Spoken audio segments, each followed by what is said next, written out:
दमादम मस्त कलंदर सिद्दीक दा पहला नंबर सिद्दीक दा पहला नंबर सिद्दीक दा पहला ये गलत नहीं पढ़ रहा, इसको रोको मैं। इधर आना मौलवी साहब। जी भाईजान।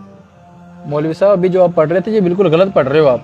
नहीं नहीं, मैं बिल्कुल ठीक पढ़ रहा हूँ, आपको इसमें क्या गलत लग रहा है? यही जो आप पढ़ रहे हो कि सिद्दीक का पहला नंबर है, ये गलत है। पहला नंबर तो मौला अली का है। आपने वो कवाली नहीं सुनी, दमादम मस्त कलंदर अली दा पहला नंबर।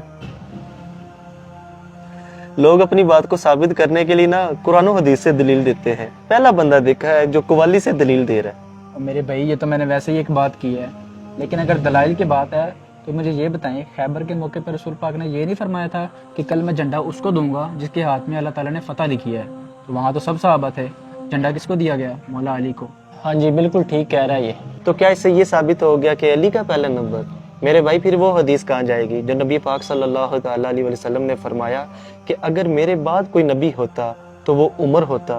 तो क्या यूं हजरत उमर का पहला नंबर हो गया? नहीं भाई, पहला नंबर सिद्दीक अकबर का है। हर सहाबी की अपनी फजीलत है और मैं कोई माज़अल्लाह हज़रत अली की शान में कमी नहीं कर रहा, उनका भी बड़ा मकाम है। मैं भी तो यही कह रहा हूँ, हजरत अली शेर खुदा दामाद रसूल हैं और उनको चौथे नंबर पे रखने से उनकी शान में गुस्ताखी नहीं होगी? अगर ये बात है तो ये बताएं, हमारे नबी सल्लल्लाहु ताला अलैहि वसल्लम का नबियों में कौन सा नंबर है? आखिरी नबी हैं, खातमुन नबीयीन हैं। तो क्या इससे उनकी फजीलत में कोई कमी हुई है? नहीं नहीं, वो तो तमाम अंबिया के सरदार हैं, सब नबियों से अफजल हैं वो। शुक्र है आपके शुबहात खत्म हुए। अब आप सिद्दीक अकबर का पहला नंबर मानते हैं? जी जी भाई। एक मिनट असद, लेकिन भाईजान वो बागे फिदक वाला मसला, उसके बारे में आप क्या कहेंगे? बीबी को हक क्यों नहीं दिया था उन्होंने? अच्छा, अब मैं समझा। एक बुजुर्ग बिल्कुल ठीक फरमा गए थे, अल्लाह ताला उनके सदके हम पर करम फरमाए। वो फरमाते थे कि पीड़ा होर ते थकियां होर। भाईजान ये जो मसला बयान कर रहे हैं ना, मैं इस पर बहुत ज्यादा दलाइल दे सकता हूँ। क्यों ना अक्ली तरीके से इस मसले का हल निकाल लिया जाए। भाई तमीज से बात करो, ये क्या होता है पीड़ा और तपकियां? और जो जवाब देना तमीज से दो। मेरे भाई इतना गर्म क्यों हो रहे हैं? दे रहा हूं जवाब आपको।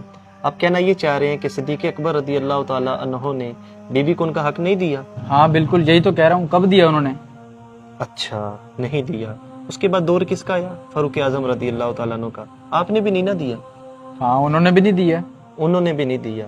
उसके बाद दौर आया उस्मान गनी रदी अल्लाह ताला अन्हो का। उन्होंने भी नहीं ना दिया होगा? तो नहीं दिया ना उन्होंने भी। अच्छा, उन्होंने भी नहीं दिया।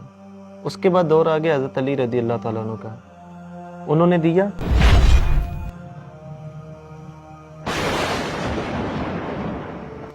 नहीं भाई। तो मेरे भाई अब किन चक्करों में पड़े हुए हैं? क्यों साहबा की शान में बेअदबियां कर रहे हैं? हज़रत अबू बकर सिद्दीक रदी अल्लाह ताला अन्हु के पास बीबी तशरीफ लाई तो आपने उनका हक नहीं दिया। फिर फारूक आजम का दौर आया, आपने भी उनका हक नहीं दिया। फिर उस्मान गनी का भी दौर आया, आपने उनका हक नहीं दिया। मुझे ये बताएं, इस दौरान मौला अली कहाँ पर थे?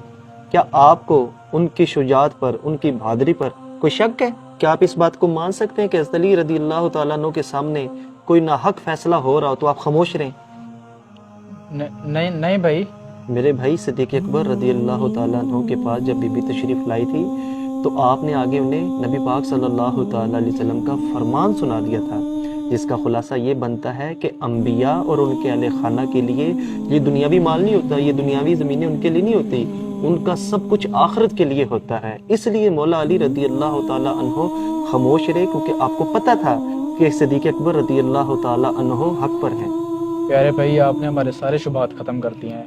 अब मुझे किसी किस्म का कोई डाउट नहीं है और आप ठीक कह रहे हैं। इस्लाम ने जिस किसी को जो मुकाम दिया हुआ है हमें वो तस्लीम कर लेना चाहिए, अपनी मनमानियाँ नहीं करनी चाहिए। कुरानी आयात और अहदीस से साबित है कि सिद्दीक अकबर रदी अल्लाह तआला अन्हु अंबिया के बाद कायनात में सबसे अफजल है। रसूलुल्लाह सल्लल्लाहु तआला अलैहि वसल्लम ने फरमाया, मुझ पर जिस किसी का एहसान था मैंने इसका बदला चुका दिया, मगर अबू बकर के मुझ पर इतने एहसानात हैं जिनका बदला अल्लाह पाक रोज़े क़यामत ही अता फरमाएगा। प्यारे दोस्तों, अगर आपको हमारा ये मैसेज पसंद आया इसे शेयर कीजिए और हमारे पेज दानी भाई को ज़रूर फॉलो कर लीजिए। बहुत शुक्रिया।